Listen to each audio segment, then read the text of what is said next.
Tuli basanyufu nnyo ddala okutuuka ku lunaku luno kutujjukirira n'okujaguza amatikkira ga Kabaka ag'omulundi ogwa 31.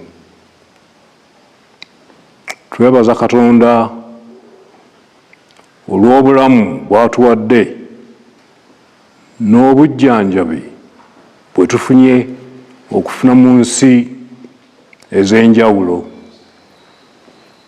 Twebaza abasawo olw'obujjanjabi ate era nga bakyatujjanjaba.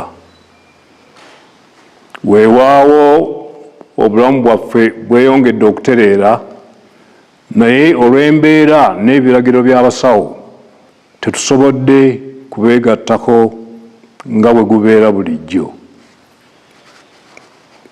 Twebaza omulabirizi w'ennamirembe Moses Banja, Dean wa Lutikko n'abaweereza bonna abakulembeddemu okusaba kuno. Newankubadde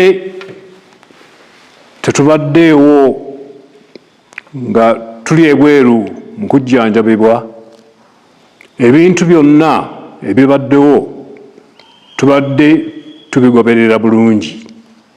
Olugero olugamba nti enkuba eryokanga n'etonnya ne tulaba ensiisira bwezenkanya emyoyo, olugero olwo lutuukiridde.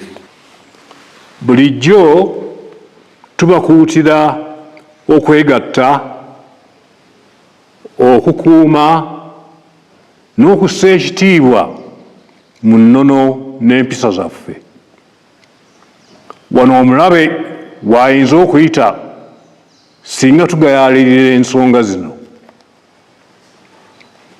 Embeera gye tuyiseemu mu myezi egiyise eviiriddeko abantu abamu mu butamanya oba mu bugenderevu okuvoola n'okumenya empisa y'ensi n'okweyisa mu ngeri etesaanidde.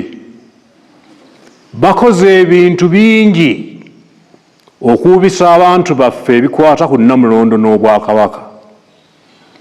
Kino kya bulabe ddala. Abantu abo musaana okubeegendereza ddala. N'olw'ensonga eyo tujjukiza abantu baffe ensonga zino. Ekisooka, Kabaka alina emisoso n'enkola egobererwa ng'atuula ku Nnamulondo, era Kabaka talondebwa bataka abakulu ab'obusolya. Abataka ab'enkizo bamanyiddwa bulungi, nabo beemanyi era bamanyi n'obuvunaanyizibwa bwabwe. Ensonga ey'okubiri, Kabaka alamula Obwakabaka ng'ayambibwako Katikkiro, ye Kabaka yennyini gw'aba yeerondedde, era Kabaka taba na musigire.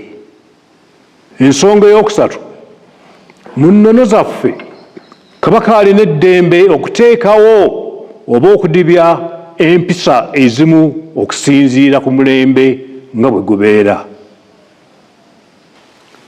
Twebaza abantu bonna n'okusingira ddala abavubuka baffe, abo bonna abali emitala w'amayanja olw'omukwano n'obuwulize eri Nnamulondo.